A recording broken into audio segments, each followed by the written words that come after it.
त्याला birth canal पण म्हणतात, म्हणजे जनन मार्ग. हे सर्व पॉइंट MCQ चे आहेत, तर व्यवस्थित लक्षात ठेवा. पूर्ण एक 3.5-4 kg बेबी.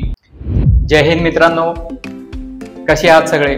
आशा करतो सर्वजण आनंदी आणि मस्त असाल. मागच्या व्हिडिओमध्ये आपण गायनेकॉलॉजीचं इंट्रोडक्शन व्हिडिओ बघितला होता आणि त्याच्यावर तुमचा जो प्रतिसाद होता तो खूप चांगला होता, त्याच्यासाठी धन्यवाद. आज आपण पाहणार आहोत फिमेल रिप्रोडक्टिव्ह सिस्टीमचे जे इंटरनल ऑर्गन्स आहेत त्यांची स्टेप बाय स्टेप माहिती घेऊ. आणि तत्पूर्वी तुम्ही जर चॅनलवर नवीन असाल तर प्लीज सबस्क्राईब करा आणि व्हिडिओ पूर्ण पहा. आणि जर व्हिडिओ आवडला तर नक्कीच लाईक करा.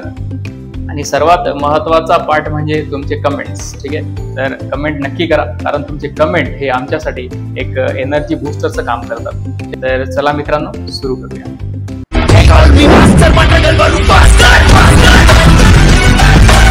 मित्रांनो, फिमेल रिप्रोडक्टिव्ह सिस्टीम यामध्ये जे ऑर्गन्स येतात ते दोन प्रकारचे असतात. काही एक्सटर्नल ऑर्गन्स असतात आणि काही इंटरनल ऑर्गन्स असतात. ठीक आहे, तर आज आपण डिटेलमध्ये इंटरनल ऑर्गन्स बद्दल माहिती घेऊ. तर इथे बघा, आपण एक साइड व्ह्यू पाहणार आहोत आणि एक फ्रंट व्ह्यू. ठीक आहे, तर साइड व्ह्यू मध्ये बघा, महत्वाचे काही स्ट्रक्चर्स आपल्याला या ठिकाणी दिसतात. याच्यामध्ये हा जो पार्ट आहे पूर्ण, याला म्हणतो आपण युट्रस, म्हणजेच हा आहे गर्भाशय. इथंच बाळाची वाढ वगैरे होणार. ठीक आहे, त्यानंतर याच्या खालचा जो छोटासा पार्ट दिसतो, हा जो पार्ट आहे याला म्हणतो आपण सर्विक्स. ठीक आहे, हे जे दोन पार्ट दिसतात याला म्हणतो आपण सर्विक्स. त्यानंतर याच्या खालचा जो पूर्ण हा भाग दिसतो याला म्हणतो आपण वजायना किंवा बर्थ कॅनल किंवा जनन मार्ग. ठीक आहे, म्हणजे इथूनच बाळाचा जन्म होण्यासाठी जो स्पेस असतो तो हाच आपल्याला हेल्प करतो. त्यानंतर त्याच्या पुढचा जो हा स्ट्रक्चर दिसतो याला म्हणतो आपण ब्लॅडर. ठीक आहे, युरिन ज्या ठिकाणी कलेक्ट होतं त्याला म्हणतो आपण ब्लॅडर. आणि ब्लॅडर साठी ही जी छोटीशी ओपनिंग दिसते याला म्हणतो आपण युरेथ्रा. ठीक आहे, मूत्रमार्ग ज्याला म्हणतो. आणि याच्या समोरच आपल्याला एक छोटासा पार्ट दिसतो फिंगर लाईक प्रोजेक्शन, ज्याला म्हणतो आपण क्लिटॉरिस. यानंतर मागच्या साईडला हा जो पूर्ण स्ट्रक्चर दिसतो याला म्हणतो आपण रेक्टम, म्हणजेच मलाशय. आणि हा आहे ॲनसचा पार्ट. ठीक आहे, तर या ठिकाणी छोटासा आपल्याला साइड व्ह्यू मध्ये एक ओव्हरी आणि एक पूर्ण एक अँप्युला वगैरे बघायला भेटतो. ठीक आहे, तर हा आहे एक side view of female reproductive system. आता बघू आपण front view of female reproductive system. ठीक आहे, तर फ्रंट व्ह्यू मध्ये तुम्हाला बरेचसे भाग क्लिअरली दिसणार आहेत. ठीक आहे, हा जो इथला पार्ट होता हा युट्रस. इथं बघा, हा पूर्ण युट्रसचा पार्ट आहे. हा पूर्ण जो दिसतो तो युट्रस आहे. हे जे लेयर्स आहेत, हे युट्रसचे 3 वेगवेगळे लेयर्स असतात. त्याच्यामध्ये ही मधली जी लेयर आहे त्याला आपण म्हणतो एंडोमेट्रियम. ठीक आहे, त्यानंतर ही जी लेयर आहे याला म्हणतो आपण मायोमेट्रियम. आणि हे मायोमेट्रियम एकदम मस्क्युलर लेयर असते. जेव्हा याच्यामध्ये एक पूर्ण बाळाची वाढ होण्यासाठी, पूर्ण ह्या युट्रसला मोठं करण्यासाठी ही मायोमेट्रियम हेल्प करते. त्यानंतर ही बाहेरची जी लेयर आहे तिला म्हणतो आपण पेरीमेट्रियम. ठीक आहे, याच्या खाली तुम्हाला हा पूर्ण बर्थ कॅनलचा भाग दिसणार. त्यानंतर हा जो स्पेस आहे छोटासा, इथे एक मार्ग दिसतो त्याला म्हणतो आपण सर्वायकल कॅनल. ठीक आहे, हे सर्विक्स.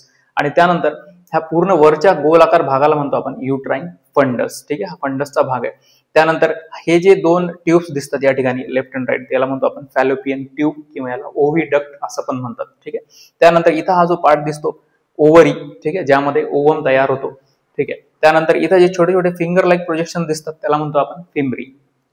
ठीक आहे, तसा हा पूर्ण हा ओव्हिडक्ट आपण इन डिटेल मध्ये पुढे बघू. याचे 3 वेगवेगळे पार्ट्स असतात. ठीक आहे, तर हा झाला पूर्ण एक फिमेल रिप्रोडक्टिव्ह सिस्टीमचा फ्रंट व्ह्यू. एक महत्वाचा पॉइंट लक्षात घ्या, फिमेल रिप्रोडक्टिव्ह सिस्टीम मध्ये युरेथ्रा जी आहे, ठीक आहे, ती सेपरेट आहे आणि बर्थ कॅनल हा सेपरेट पार्ट आहे. ठीक आहे, हे दोन्ही वेगवेगळे नलिका आहेत. तसंच मेल रिप्रोडक्टिव्ह सिस्टीम मध्ये स्पर्म कॅरी आउट करण्यासाठी, म्हणजे स्पर्म पास करण्यासाठी आणि युरिन पास करण्यासाठी एक सिंगल नलिका असते. ठीक आहे, जेव्हा आपण मेल रिप्रोडक्टिव्ह सिस्टीम बघू तेव्हा त्याचा डिटेलमध्ये अभ्यास करू. आता आपण इथे इन डिटेलमध्ये प्रत्येक या स्ट्रक्चरचं अनॉटॉमिकल स्ट्रक्चर आणि जसं लांबी रुंदी तसंच त्यांचं फंक्शन काय आहे ते डिटेलमध्ये जाणून घेऊ. तर आता आपण बघू इन डिटेलमध्ये वजायना. ठीक आहे, तर बघा, वजायनाला वेगवेगळे नावं आहेत. त्याला बर्थ कॅनल पण म्हणतात, म्हणजे जनन मार्ग. ठीक आहे, तसंच जेनायटल ट्रॅक्ट पण म्हणतात. नंतर कॉप्युलेटरी ऑर्गन. ठीक आहे, असं पण म्हणतात, कारण जे सेक्शुअल इंटरकोर्स दरम्यान जे स्पर्म रिलीज होण्याची जी प्रोसेस आहे ती इथं होते, म्हणून याला काय म्हणतो आपण कॉप्युलेटरी ऑर्गन. ठीक आहे, आता पुढे बघा, वजाना हा एक फायब्रोमस्क्युलर हॉलो ट्यूब आहे. ठीक आहे, फायब्रोमस्क्युलर म्हणजे मसल्स पासून तयार झालेला, हॉलो म्हणजे पोकळ अशी एक ट्यूब आहे. तर हिची लेंथ बघा, आता 3 to 5 इंचेस. ठीक आहे, एक ऍडल्ट फिमेल मध्ये वजायनाची लेंथ लक्षात ठेवा 3 to 5 इंचेस आणि सेंटीमीटर मध्ये 7 to 12 सेंटीमीटर. तसंच अँगल बघू आता, म्हणजे एक फिमेल जेव्हा ग्राउंडवर स्टँड करेल, उभी राहील, त्यावेळेस वजायना ग्राउंडशी जो अँगल तयार करते तो असतो 45 डिग्रीचा. एक लक्षात ठेवा. त्यानंतर वजायनाला जो ब्लड सप्लाय आहे ती वजायनल आर्टरी सप्लाय करते आणि ही ब्रँच आहे इंटरनल इलियाक आर्टरीची. ठीक आहे. तसंच नर्व सप्लाय, वजायनाला जो नर्व सप्लाय आहे तो आहे सोमॅटिक पुडंडल नर्व पासून तिला नर्व सप्लाय केला जातो. तर हे सर्व पॉइंट MCQ चे आहेत, तर व्यवस्थित लक्षात ठेवा. आता लक्षात घ्या, वजायनामध्ये एक स्पेशल काइंड ऑफ बॅक्टेरिया असतो. ठीक आहे, तो स्पेशली वजायनाला प्रोटेक्शन देण्यासाठी. तर तो बॅक्टेरिया असतो डोडरलिन बॅसिलाई नावाचा आणि हा गुड बॅक्टेरिया म्हणून ओळखला जातो. ठीक आहे. तर हे काय करतात नेमकं की इन्फेक्शन प्रोटेक्शन जे आहे, ठीक आहे, वजायनामध्ये कोणत्याही प्रकारच्या बाहेरच्या जे जर्म्स वगैरे असतात त्यांचं इन्फेक्शन होऊ देत नाहीत. ग्लायकोजन हे काय करतात, ग्लायकोजनचं ब्रेकडाऊन करून लॅक्टिक ऍसिड तयार करतात. ठीक आहे, वजायनामध्ये. आणि या लॅक्टिक ऍसिड मुळे काय होतं, वजायनाचा जो pH आहे तो मेंटेन राहतो 3.8 to 4.5 च्या दरम्यान, म्हणजेच ऍसिडिक. ठीक आहे. आणि आपल्याला माहिती आहे की कोणत्याही प्रकारच्या ऍसिडिक एन्व्हायरमेंटमध्ये बाहेरचे बॅक्टेरिया वगैरे जास्त वेळ टिकू शकत नाहीत. ठीक आहे. तर एक प्रकारे हार्मफुल जे बॅक्टेरिया असतात किंवा फंजाय वगैरे असतात त्यांना किल करण्याचं काम हे ऍसिडिक नेचर करतं आणि हे कोण तयार करतंय, डोडरलिन्स बॅसिलाई. ठीक आहे. पुढे वजायनल फ्लोरा जो आहे तो बॅलन्स करण्यामध्ये हेल्प करतात. तसंच प्रेग्नन्सीमध्ये किंवा डिलिव्हरी होत असताना जेव्हा फिटस जनन मार्गातून बाहेर येतो तर त्याला पण प्रोटेक्ट करण्याचं काम या डोडरलिन बॅसिलायमुळे इथं शक्य होतं. आता आपण बघूया युट्रस. ठीक आहे. तर बघा, युट्रस मध्ये वेगवेगळे नावं आहेत युट्रसला. पहिलं नाव आहे वोम्ब, त्याला वोम्ब पण म्हणतो आपण. ठीक आहे. त्यानंतर दुसरं नाव आहे मेट्रा. ठीक आहे, हे ग्रीक वर्ड आहे. जसं आपण वेगवेगळे नावं आहेत ना त्याच्यामध्ये लेअरमध्ये एंडोमेट्रियम, मायोमेट्रियम, पेरीमेट्रियम. ठीक आहे. तर मेट्रो या शब्दाचा अर्थ पण काय होतो, या शब्दाचा अर्थ काय होतो, युट्रस. तसंच अजून एक नाव आहे हिस्टेरा नावाचं. ठीक आहे, तुम्ही ऐकलं असेल की हिस्टेरेक्टोमी करतो, म्हणजे काय, एक्टोमी या शब्दाचा अर्थ काय होतो, शरीरातून काढून टाकणे. ठीक आहे. जेव्हा वेगवेगळ्या कंडिशन्समध्ये स्पेशली कॅन्सरमध्ये पूर्ण हा गर्भाशय काढून टाकण्याची एक प्रोसेस आहे, त्याला काय म्हणतो आपण, हिस्टेरेक्टोमी. ठीक आहे. त्यानंतर आता बघू आपण सिच्युएशन अँड ओरिएंटेशन. ठीक आहे, म्हणजे याचं सिच्युएशन काय आहे, कसा सिच्युएटेड आहे.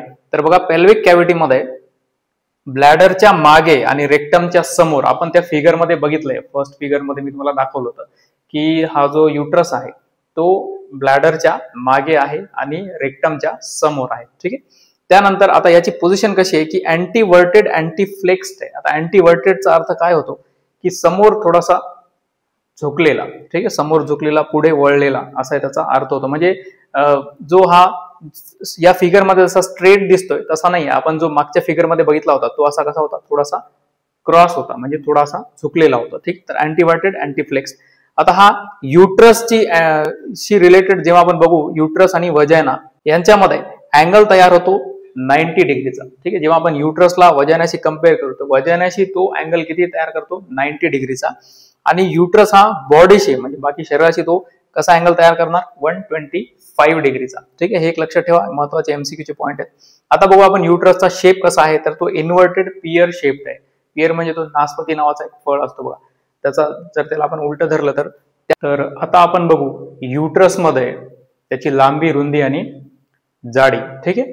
तर नॉन प्रेग्नंट युट्रस मध्ये जनरली त्याची लांबी असते 7.5 सेंटीमीटर, म्हणजेच 3 इंचेस.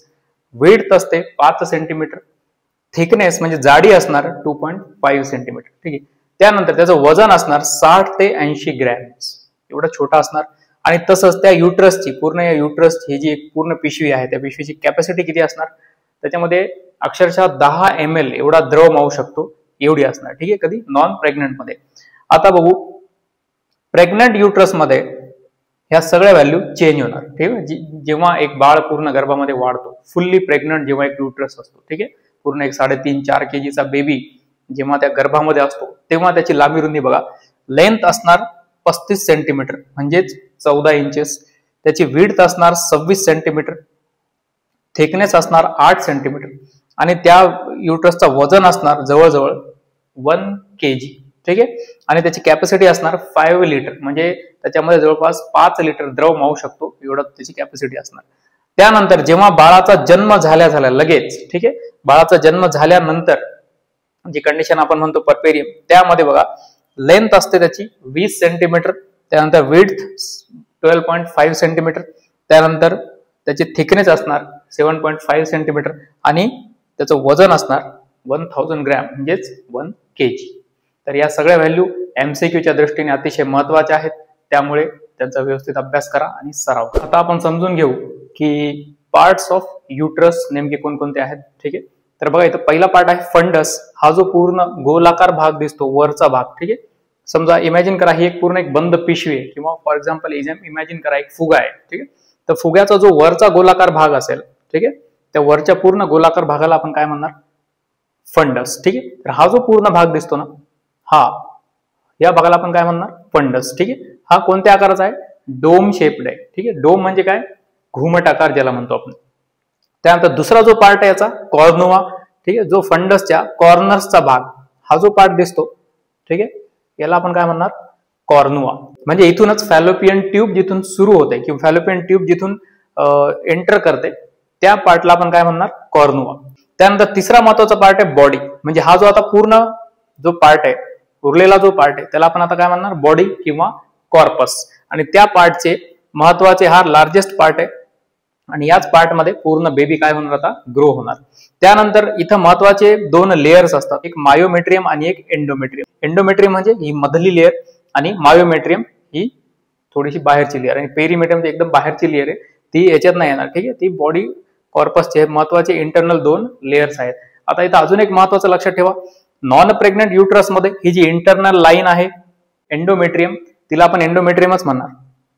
पण जेव्हा प्रेग्नेंट युट्रस मध्ये त्या इंटरनल लेअरचं नाव चेंज होईल, आणि त्याला आता आपण काय म्हणणार, डेसिडुआ. ठीक आहे, हे लक्षात ठेवा.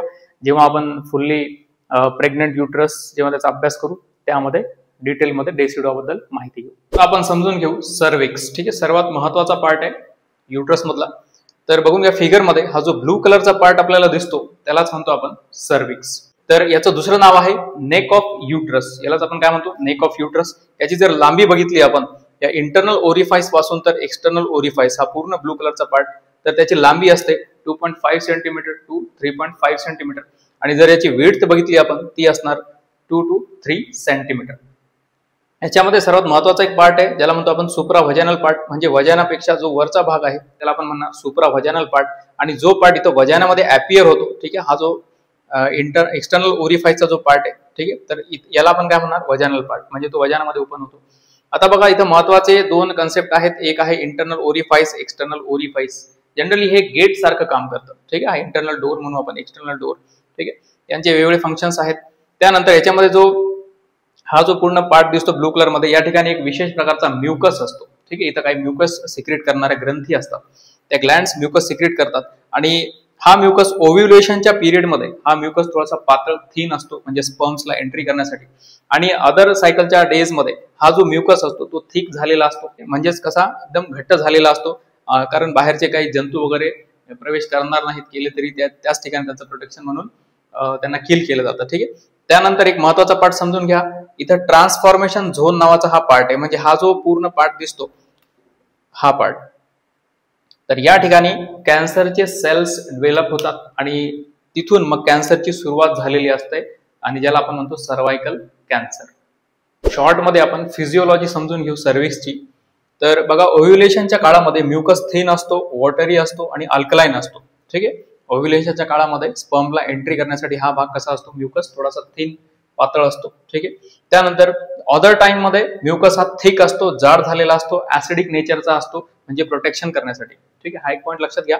त्यानंतर आता प्रेग्नन्सी मध्ये काय होत आहे, हा जो सर्व्हिक्सचा पार्ट आहे तो पूर्ण सॉफ्ट झालेला असतो, व्हॅस्क्युलर आणि कंजेस्टेड होतो. ठीक आहे, म्हणजे हा पूर्ण गेट जनरली बंद असतो, कारण वर पूर्ण एक बेबी वाढणार आहे, तर हा गेट सध्या बंद असतो. ठीक आहे, त्यानंतर याच साईनला आपण म्हणतो गुडेल्स साईन. ठीक आहे, प्रेग्नन्सी मध्ये जेव्हा हा सर्व्हिक्सचा भाग कसा झालेला असतो, सॉफ्ट, व्हॅस्क्युलर आणि कंजेस्टेड, तर त्याला आपण काय म्हणणार, गुडेल्स साईन. हे लक्षात ठेवा, एमसीक्यूच्या दृष्टीने महत्वाचं आहे. आणि प्रेग्नन्सी झाल्यानंतर आता लेबरच्या काळामध्ये काय होणार, इंटरनल ऑस, एक्सटर्नल ऑस आणि हा सर्वायकल कॅनल, हे तिन्ही पार्ट यांचं काय होतं, ग्रॅज्युअल इफेसमेंट होतं. इफेसमेंट म्हणजे हे तिन्ही पार्ट प्रेग्नन्सी मध्ये जाड झालेले असतात, हा गेट बंद असतो. आणि आता डिलिव्हरीच्या जवळजवळ हा पूर्ण पार्ट एकदम सॉफ्ट झालेला असतो, पातळ झालेला असतो आणि याची जी लांबी आहे ती पण कमी झालेली असते. यालाच आपण काय म्हणतो, इफेसमेंट, एकदम पातळ भाग होणे. आणि त्यानंतर इफेसमेंट झाल्यानंतर हा जो सर्व्हिक्सचा एक्सटर्नल ओरिफाईसचा भाग आहे तो हळूहळू डायलेट होतो. ठीक आहे, त्याला काय म्हणतो आपण, डायलेटेशन. आणि हा 10 सेंटीमीटर वाईड डायलेट झाल्यानंतर मग पूर्ण बेबी हा बाहेर यायला सुरू होतो. महत्वाचं स्ट्रक्चर बघू आपण, फॅलोपियन ट्यूब. ठीक आहे, तर सर्वप्रथम फॅलोपियन ट्यूबला वेगवेगळे नाव आहेत. त्याच्यामध्ये ओव्हिडक्ट, युट्राइन ट्यूब, सल्पिंग्स आणि लॅटिन भाषेमध्ये ट्यूबा युटेरिना असं म्हणतो. ओव्हिडक्ट का म्हणतो, कारण तो ओव्हरी मधून बाहेर पडणारा ओवम कॅरी करणारे, त्यामुळे त्याला ओव्हिडक्ट असे म्हणतात. आणि युट्राइन ट्यूब का म्हणतात, कारण तो युट्रस आणि ओव्हरी यांना कनेक्ट करतो. ठीक आहे, तसेच सल्पिंग्स, आता तुम्ही एक कंडिशन ऐकली असेल सल्पिंजायटिस नावाची, ज्यामध्ये या पूर्ण फॅलोपियन ट्यूबला इन्फेक्शन किंवा इन्फ्लामेशन होतं, त्या कंडिशनला म्हणतो आपण. तर ते याच नावावरून पडलेलं आहे, सल्पिंग्स. ठीक आहे, त्यानंतर या पूर्ण स्ट्रक्चरला फॅलोपियन का म्हणतो, कारण त्या ठिकाणी एक इटालियन अनॉटमिस्ट होते, गॅब्रिएल फॅलोपियो, त्यांनी त्याचा शोध लावला होता किंवा त्याच्यावर कार्य आहे त्यांचं. त्यामुळे आता बघा, याची पूर्ण लांबी जर बघितली आपण तर फॅलोपियन ट्यूब असते 10 ते 12 सेंटीमीटर लॉंग असते, म्हणजेच 4 इंचेस पर्यंत. आणि जर विड्थ बघितली तर काही ठिकाणी ती बारीक आहे, काही ठिकाणी थोडी मोठी आहे किंवा जाड आहे. तर बघा, नॅरो आहे सर्वात जास्त इस्थमसच्या ठिकाणी. हा जो त्याचा पार्ट आहे इस्थमस, ठीक आहे, तो 2 ते 3 सेंटीमीटर लांबीचा असतो. त्या ठिकाणी थोडीशी बारीक आहे, म्हणजे 0.5 सेंटीमीटर पर्यंत. आणि इथं पुढे येऊन ती थोडीशी वाईड झालेली आहे. अँप्युलाच्या ठिकाणी 1 ते 1.2 सेंटीमीटर तिची विड्थ आहे. आता बघा, याचे वेगवेगळे पार्ट आहेत. पहिला पार्ट आहे इंटरस्टिशियल पार्ट, जो 1 सेंटीमीटर लांबीचा असतो आणि तो लिटरली ही जी ट्यूब आहे ती कनेक्ट करते किंवा एंटर करते युट्रसला. त्या ठिकाणी त्या नाव दिलेलं आहे इंटरस्टिशियल पार्ट. त्यानंतर थोडंसं बाहेर इस्थमस 2 ते 3 सेंटीमीटर लॉंग. त्यानंतर अँप्युला 5 ते 6 सेंटीमीटर लांबीचा भाग. आणि अँप्युला सर्वात महत्वाचा पार्ट आहे, कारण याच ठिकाणी इथून आलेला जो ओवम आहे आणि मधून आलेले स्पर्म, या ठिकाणी फर्टिलायझेशनची क्रिया होते ती अँप्युला मध्येच होते. ठीक, आता बघा, अँप्युला मध्ये फर्टिलायझेशनची जी क्रिया होते, म्हणजे तिथं काय होतं की युट्रस मधून आलेले स्पर्म आणि इथून आलेला ओवम इथं आल्यानंतर या ठिकाणी ओवम आणि स्पर्म एकत्रित येतात, त्यांचं मिलन होतं. तर तो कोणत्या ठिकाणी होतो, तर ह्या अँप्युला भागामध्ये. आणि हा जो ब्लू कलरनं भाग दाखवलेला आहे ही पूर्ण अँप्युलाचा पार्ट आहे. आता हा फर्टाईल झालेला एग इथून इथपर्यंत जाण्याची जी क्रिया आहे, म्हणजे तो फर्टिलायझेशन क्रिया इथं होते आणि मग हा जो फर्टाईल एग आहे तो जाऊन इथं इम्प्लांट होतो या युट्रसमध्ये, युट्रसच्या या इंटरनल लेअर मध्ये. तर आपल्याला माहिती आहे की ओवम हा स्वतःहून ट्रॅव्हल करू शकत नाही. ठीक आहे, तर इथं या पूर्ण भागामध्ये बारीक बारीक सिलिया सारखं स्ट्रक्चर असतं. सिलिया म्हणजे बारीक बारीक एक केसांसारखा भाग असतो, जो अपोजिट डायरेक्शनला त्यांची मुवमेंट होत राहते आणि याच्यामध्ये कॉन्ट्रॅक्शन्स होतात या ट्यूबमध्ये. तर ते ओवमला हळूहळू काय करतात, इथून अट्रॅक्ट केलं जातं आणि ह्या इन्फेंडिब्युलम किंवा हे फिंगर लाईक जे प्रोजेक्शन दिसतं आपल्याला, फिम्ब्रिया, तर ते ओवमला अट्रॅक्ट करतात. याच्यात सर्वात मोठी एक फिम्ब्रिया आहे, जिला आपण फिम्ब्रिया ओव्हरिका म्हणतो किंवा प्रिन्सिपल फिम्ब्री. ती ओवमला अट्रॅक्ट करते आणि त्यानंतर त्याला गाईड केलं जातं ओवमला मध्ये, कारण ओवम स्वतःहून ट्रॅव्हल करू शकत नाही किंवा मूव्ह करू शकत नाही. जसं स्पर्म मूव्ह करू शकतो, कारण स्पर्मला मागे एक टेल असते त्यामुळे. तर ओवमला पुढे ढकलण्याचं काम या ट्यूब मार्फत केलं जातं आणि तो हळूहळू मग फर्टाईल झाल्यानंतरही त्याला पूर्ण युट्राइन कॅव्हिटीमध्ये आणण्याचे पूर्ण कार्य या ट्यूबचं आहे. त्यामुळे ही ट्यूब अत्यंत महत्वाची आहे. तर मित्रांनो, अशा पद्धतीने आपण फिमेल रिप्रोडक्टिव्ह सिस्टीम मधले सर्व महत्वाचे ऑर्गन्स बघितलेत. आता फक्त आपला एक ऑर्गन बाकी आहे, तो म्हणजे ओव्हरी, आणि तो आपण नक्कीच पुढच्या लेक्चरमध्ये इन डिटेलमध्ये कव्हर करू. ठीक आहे, आता जाता जाता इथं 2 ओळी आहे का, लाइफ में हमेशा सीखते रहो, लाइफ में हमेशा सीखते रहो, क्योंकि सर्टिफिकेट से नहीं चलती है जिंदगी, स्किल से चलती है. और एक बात याद रखना मेरे दोस्त, डिग्रियां दीवारों पर लगती है और हुनर दिलों पर.